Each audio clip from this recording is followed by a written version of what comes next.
किसी इंसान का अगर ब्रेन ट्यूमर हो जाए तो उसको कैसे ठीक करता है आप देखते हैं। सबसे पहले तो कटर का सहायता से आते हैं, उसके बाद स्प्रिंग लगा के उसको फैलाते हैं, उसके बाद ग्रिल मशीन से होल्ड करके उसको बिल्कुल एक कटर मशीन से काटते हैं, काट के ये आराम से बाहर निकाल लेते हैं हड्डी को। उसके बाद थोड़ा सा हड्डी को भी काट लेते हैं, निचले हिस्सा भी उसके बाद थोड़ा काट लेते हैं जिससे चीरा लगाने के लिए दिक्कत ना हो। फिर से छोटा होल्ड करता है, उसके बाद आराम से निकाल लेते हैं गोल घुमा। उसके बाद एक चिमटी का मदद से आराम से निकाल लेते हैं खून को। उसके बाद सी के दोबारा।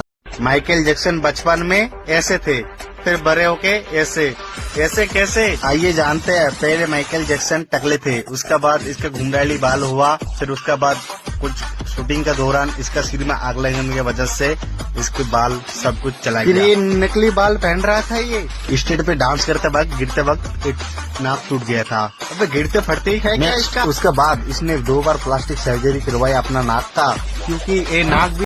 अगर मेरे को आप 1 करोड़ भी दोगे तब भी इस घर में नहीं जाऊंगा। कहनी में अमेरिका का ये हाउस दुनिया का सबसे डरावना घर कहा जाता है। इसमें जाने के लिए एक फॉर्म साइन करना होता है जो डेड वारंट से कम नहीं, क्योंकि इस घर में भूत का ड्रेस पहन के लोग आपको डराएंगे नहीं, सीधा मौत की झलक दिखाएंगे और पानी का अंदर आपको डुबा के आपका दांत भी उखाड़ देंगे और आपको जिंदा भी और इतना खतरनाक और दर्दनाक टॉर्चर करेंगे आप जिंदगी भर याद रख सकते हैं। इस बात की गारंटी है। इस टॉर्चर को आप 10 घंटा तक अगर झेल तो आपको 16 लाख रुपीज देगा। ये वीडियो देखने के बाद मेरा दिमाग ही हिल गया, क्योंकि ये लड़की जब इस बोतल का अंदर स्पाइडरमैन को टच करता है लेकिन उसका अंदर चूल मचाता है। तो उसके बाद नॉर्मली चेक किया टेबल पे हाथ रख के, लेकिन कुछ जब भी कैमरा में टच कर रहा तो क्यों हिलती, इसमें क्यों उंगली हो रही है? इसका राज छुपा है आईफोन के सेंसर में, जो ये सेंसर होता है आईफोन के बड़े बड़े कैमरा का पास।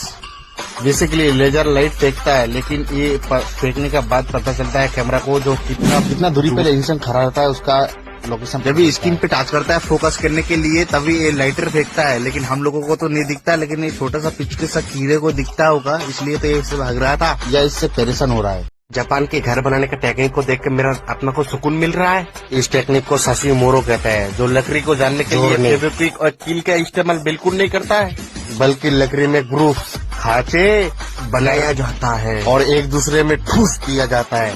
बिल्कुल इस टेक्निक का फर्नीचर 100 साल तक कुछ नहीं होता है, अगर कुछ खराब भी आ जाए तो उसको उठा के फेंक सकता है आराम से। बिल्कुल टाइम नहीं है, इतना टेंशन मत पल, किल मार किल, जल्दी मार किल। इस मशरूम को जिंदगी में एक ही बार खा पाओगे, क्योंकि दूसरी बार बचोगे ही नहीं। इस मशरूम का नाम है मौत के टोपी, और टोपा भी कह सकते हो।